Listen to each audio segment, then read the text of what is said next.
ایک تو یہ کہ سفر معراج جو ہے یہ حضور صلی اللہ علیہ وسلم کا سفر معراج خواب کی حالت میں نہیں بلکہ بیداری کی حالت میں، اور اس سلسلے میں بخاری شریف، مشکات شریف، ترمذی شریف میں کثیر احادیث مبارکہ، احادیث صحیحہ تقریباً 27 صحابہ کرام سے اس کی تصدیق ہے، جن صحابہ کرام نے اس کی تصدیق کی ہے کہ یہ سفر معراج جو ہے خواب کا نہیں بلکہ حالت بیداری میں جسم و روح کے ساتھ رہا۔ اس رات میں عبادت کے تعلق سے کہ اس رات میں جاگ کر عبادت کرنا، تو ظاہر سی بات ہے اللہ تعالیٰ نے عبادت کرنے کے لیے بھی رات بنائی ہے، اور قرآن کریم میں ارشاد فرمایا وَعِبَادُ الرَّحْمَنِ الَّذِينَ يَمْشُونَ عَلَى الْأَرْضِ هَوْنًا وَإِذَا خَاطَبَهُمُ الْجَاهِلُونَ قَالُوا سَلَامًا۔ اللہ کے بندے راتوں کو جاگ کر عبادت کرتے ہیں، تو یقیناً اللہ تبارک و تعالیٰ کے جو محبوب بندے ہوتے ہیں وہ اس رات کو بھی متبادر سمجھتے ہوئے، اللہ کی رحمتوں کے نزول کی رات سمجھتے ہوئے اس رات میں عبادت کرتے ہیں، جس کا کرنا یقیناً جائز مستحسن اور بالکل جائز ہے، اس میں کہیں کسی قسم کی کوئی شبے کی گنجائش نہیں۔ دوسرا سوال کہ انٹرنیٹ پر کسی نے بڑا ہی الزام لگا کر کہا ہے کہ لوگ جاگنے کی رات کو ہوٹلز میں گلی کوچوں میں وقت برباد کرتے ہیں، کیا چند لوگوں کی غلطی کی خاطر سارے لوگوں پر الزام لگانا کیسا ہے؟ اب یہ تو سوال جس نے بھی کیا ہے یہ جہالت سے پورا کہ کچھ لوگ یقیناً ہمارے معاشرے میں بے پناہ برائیاں ہیں، گندگی ہے، بے حیائیاں ہیں، لیکن وہیں کچھ نوجوان صالح بھی ہوتے ہیں۔ ہر محلے میں، ہر علاقے میں اچھے لوگ بھی ہیں، برے لوگ بھی ہیں، تو ہم اچھے لوگوں پہ نظر نہ کرتے ہوئے اگر چند برے لوگ غلط کام کر لیں اس راتوں میں جاگ کے، تو اس سے سب کو برا نہیں کہا جا سکتا، بلکہ یہ سوچنے والے کی تھنکنگ ہے کہ وہ کس کو برا سمجھتا، کس کو صحیح سمجھتا۔ حقیقت یہ ہے کہ اس رات میں یقیناً جو اللہ اس کے حبیب سے سچی عقیدت و محبت کرتے ہیں اس طرح کے لہو لعب میں نہیں گزارتے، بلکہ وہ اللہ کے اور اس کے حبیب علیہ الصلوۃ والسلام کا ذکر جمیل سننے اور سنانے میں گزارتے ہیں۔ باقی رہا جو نوجوان ہوٹلوں میں گھوم کر یا ادھر ادھر سڑکوں پر بائک گرا کر اپنا وقت ضائع کریں، یقیناً یہ ان کی بدبختی اور بدقسمتی بدنصیبی ہے۔ اس کی وجہ سے ہم تمام معاشرے کو غلط نہیں کہہ سکتے۔ یہ بات ایک مثال کے ذریعے سے اس طرح سے سمجھی جا سکتی کہ تالاب ہوتا ہے، اس میں بے شمار مچھلیاں ہوتی ہیں، لیکن ایک مچھلی اگر اس میں خراب ہو جائے تو تمام مچھلیوں کو خراب نہیں کہا جا سکتا۔ یہ بہت مشہور مثال ہے، اس لیے اسی طرح سے اگر چند نوجوان کچھ غلط حرکت کرتے ہیں خاص راتوں میں یا عام دنوں میں بھی، خاص راتوں میں کیا عام دنوں میں بھی کرتے ہیں، تو یقیناً اس کی تائید نہیں کی جائے گی، اس کی مذمت نہیں کی جائے گی۔ اگر میرا نبی صلی اللہ علیہ وسلم کو یہ خواب کہتے ہیں تو عزا کے بارے میں بدعقیدوں کا کیا خیال ہے؟ عزا دینے کا حکم کیا خواب سے نہیں ہوا جبکہ میرا نبی خواب نہیں؟ یقیناً عزا کا جو نازل ہوا وہ خواب ہی کے ذریعے بتایا گیا کہ عزا کے جو الفاظ ہیں وہ خواب ہی کے ذریعے بتائے گئے، اور صحابی کا نام وہ صحابی غالباً حضرت ابو بکر صدیق رضی اللہ عنہ ہی ہے، اور حضرت بلال رضی اللہ تعالیٰ عنہ کو بھی خواب میں یہ الفاظ بیان کیے گئے، اور یہ صحابہ کرام حضور کے اقدس علیہ الصلوۃ والسلام کی بارگاہ میں صبح کو حاضر ہوئے اور انہوں نے عرض کیا کہ یا رسول اللہ ہم نے اس طرح کے الفاظ خواب میں دیکھے ہیں جو عزا کے لیے مقرر کیے گئے۔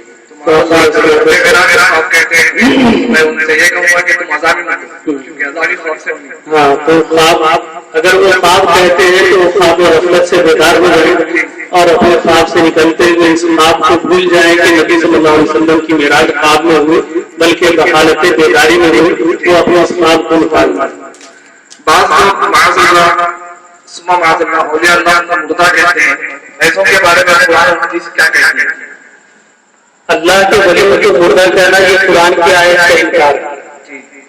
اس لیے کہ اللہ نے ارشاد فرمایا سورہ یونس کی آیت ہے الا ان اولیاء اللہ لا خوف علیہم ولا هم يحزنون الذین آمنوا وكانوا يتقون۔ اس کے بعد جو آیت آ رہی ہے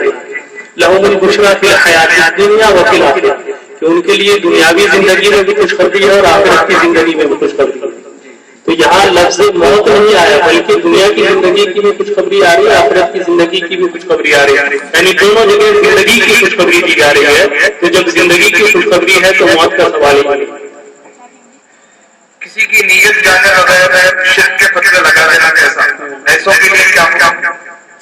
اب شرک پہلے تو یہ سمجھے کہ شرک کہتے کسے، کسی بھی بات سے یہ بدعقیدوں کا طریقہ کار رہا ہے کہ قرآن کریم میں اگر کسی کے شرک کفر کی کوئی بات آئی ہے تو وہ مسلمانوں کے سنیوں پر خصوصاً چسپاں کر دیتے ہیں اور کہتے ہیں کہ مسلمان سنی لوگ شرک کرتے ہیں. پہلے یہ شرک کو سمجھ لیں کہ شرک ہے کیا. شرک ہے اللہ تبارک و تعالیٰ کی ذات و صفات میں کسی کو شریک کرنا,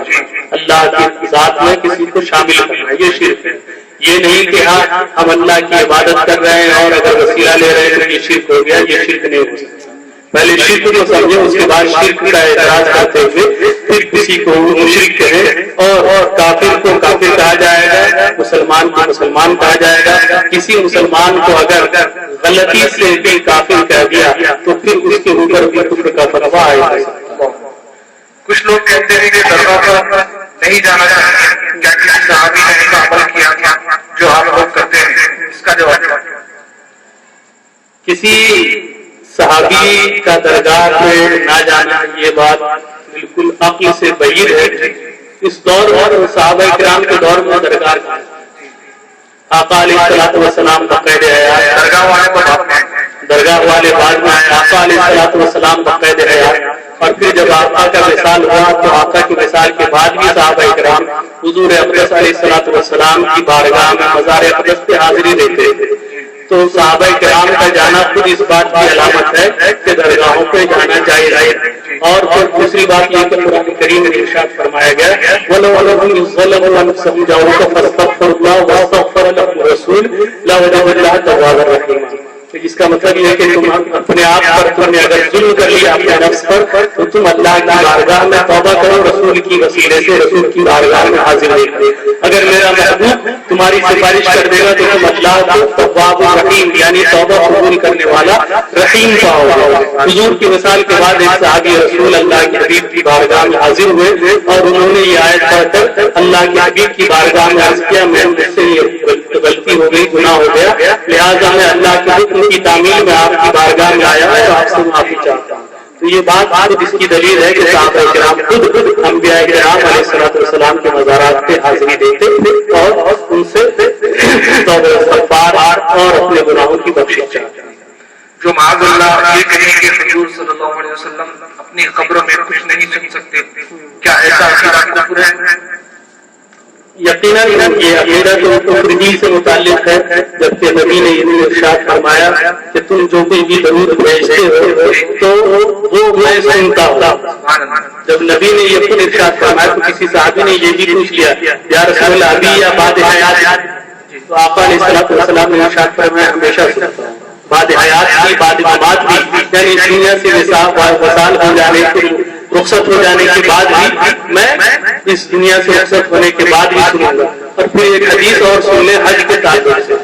لوگ حضور نے ارشاد فرمایا من زار قبری وجبت له شفاعت, کہ جس نے میرے قبر کی زیارت کی اس پر میری شفاعت واجب ہو جائے گی, اور جس نے میرے قبر کی زیارت کی اس پر میری شفاعت واجب ہو جاتی ہے. تو قبر میں قبر پر جا کے حضور کا دیدار کرنا یا پھر اگر خواب کے تعلق سے دیکھے تو حضور صلی اللہ علیہ وسلم کو جس نے بھی خواب نہ دیکھا وہ خواب حقیقت ہوتا ہے, اس لیے کہ حدیث سے ثابت ہے کہ شیطان حضور کی شکل نہیں بنا سکتا, یعنی تمام لوگوں کی شکل نہیں آ سکتا ہے لیکن نبی کی شکل نہیں آ سکتا. تو حضور کو جس نے خواب میں دیکھا گویا اس نے حقیقت میں دیکھا, تو اس کا مطلب یہ ہے کہ نبی زندہ ہے اور نبی زندہ ہے. تو جیسے جب وہ سن رہے تھے اپنے قبر انور کے اندر سے بھی سنتے ہیں, اور آپ اس تعلق سے محرم الحرام کے موقع سے جب یزید کی فوجیوں نے مسجد حرام میں گھوڑے بھروا دیے اور وہاں کئی دن تک نماز نہ ہو سکی, تو ایک صحابی رسول کا بیان ہے کہ میں وہاں نابینا بن کے کسی طرح سے چھپا رہا, لیکن میں ہر وقت کی نماز سے پہلے حضور اقدس علیہ الصلوۃ والسلام کی قبر مبارک سے اذان کی آواز سنتا تھا.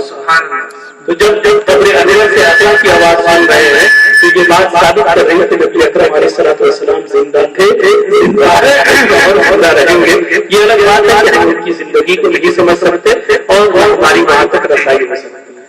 انبیاء, اولیاء, شہداء اور صالحین اپنی قبروں میں زندہ ہیں, قرآن سے ثبوت دیجیے, اور جو یہ نام آئے ان کے لیے کام ان کے لیے تو جیسے کہ میں نے اولیاء کے تعلق سے بتائی دیا کہ بشریٰ بالحیاۃ الدنیا, شہداء کے تعلق سے ہے کہ ولا تقولوا لمن يقتل في سبيل الله بل احياء ولكن لا تشعرون. اللہ کے راہ میں جو قتل کر دیے جائیں، شہید ہو جائیں، تو انہیں مردہ نہ کہو بلکہ زندہ ہے، تمہیں انہیں زندگی کا شعور نہیں۔ جو ان کی حیات کا انکار کر رہا ہے، قرآن کا انکار کر رہا ہے، اور قرآن کا منکر کافر ہے۔ کیا غیر عالم کو قرآن سے مسئلہ نکالنے کی اجازت ہے؟ غیر عالم کو قرآن کریم سے کسی مسئلے کے بیان کی، بلکہ حکم تو یہاں تک ہے کہ غیر عالم ہے تو کسی مسئلے کی کتاب بھی بغیر کسی عالم دین کی نگرانی کے نہ پڑھے نہ بتائے۔ تو اگر کوئی غیر عالم اپنی طرف سے قرآن کا مطالعہ کر کے لوگوں کو مسئلہ بیان کرتا پھرے تو وہ یقیناً خیانت کر رہا ہے، کیونکہ اس کے پاس کوئی علم ہی نہیں ہے کہ وہ قرآن کو صحیح طور سے سمجھ سکے۔ قرآن کو صحیح سمجھنے کے لیے استاد کی ضرورت ہوتی ہے، عالم کی ضرورت ہوتی ہے، عالم بعمل کی ضرورت ہوتی ہے، اور جب تک وہ کسی عالم صحیح سنی سعودہ عالم کی نگرانی میں علم حاصل نہ کرے یا اس سے اکتساب فیض نہ کرے، علم حاصل نہ کرے، اسے اختیار یہ ہے کہ وہ کسی مسئلے کو بیان نہ کرے۔ کچھ لوگ معاذ اللہ نبی صلی اللہ علیہ وسلم کو صرف بشر کہتے ہیں، جبکہ آپ بشر ہے ہی نہیں اور نور بھی ہے، اس کا جواب آپ قرآن و سنت سے دیجیے۔ ابھی میں نے جیسا کہ اپنی تقریر کے دوران آپ کو بتایا کہ نبی کو اپنی جیسے بشر کرنا یہ گستاخی ہے اور کفر ہے اور کفار کا طریقہ ہے۔ حضور کی شان میں یہ گستاخی ہے اور بے ادبی ہے، اور یہ طریقہ کفار۔ حضور کی گستاخی کفر ہے۔ قرآن کریم میں ارشاد فرمایا سورہ بقرہ کے پہلے پارے میں، لا تقولوا راعنا وقولوا انظرنا واسمعوا وللكافرين عذاب أليم۔ دوسرا سورہ حجرات میں ارشاد فرمایا 26ویں پارے میں حجرات میں، ان تحبط اعمالكم وانتم لا تشعرون۔ اسی طرح سے لا تعتذروا قد كفرتم سورہ توبہ میں 10ویں پارے میں ہے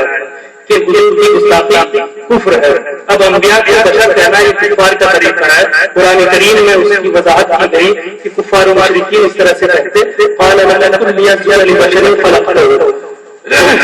حجر میں ہے 14ویں پارے میں۔ پھر قرآن کریم میں دوسری جگہ کفاروں کو اس طریقے کو بیان کرتے ہیں، ارشاد فرمایا ما هذا الا بشر مثلكم، یہ سورہ مومنون میں 18ویں پارے میں ہے۔ پھر دوسری جگہ 18ویں پارے میں ولی نبات بشر مثلكم، یہ کفاروں نے کہا کہ نبی ہماری طرح بشر ہے اور ہماری طرح کھاتے پیتے۔ سورہ یاسین میں قالوا ما انتم الا بشر مثلنا، یاسین شریف میں 22ویں پارے میں یہ آیت ہے جس میں کفار و مشرکین نے نبیوں کو اپنی طرح کہا، اور یہ طریقہ یہ گستاخی کفر ہے جس کا ثبوت قرآن کریم کی آیت سے ہی دے رہی ہے کہ نبی کو اپنی جیسا بشر کہنا یہ طریقہ کفار ہے اور کفر ہے۔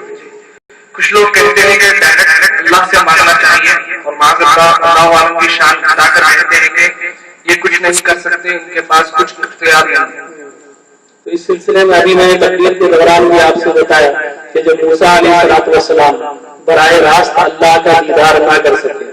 اللہ کی جلووں کو نہ دیکھ سکے، انہیں بھی نبی کے وسیلے کی ضرورت پڑی، تو ہماری اور تمہاری کیا حیثیت ہے کہ اللہ سے ڈائریکٹ ہم کچھ مانگیں؟ اور یہ اللہ کی شان کے خلاف ہے کہ بندہ اللہ سے ڈائریکٹ کچھ مانگے۔ اللہ کا ایک اصول ہے، ایک طریقہ ہے، اور اس کی شان جس قدر عظمت و بلند ہے اس کی مناسبت سے یہ بات بالکل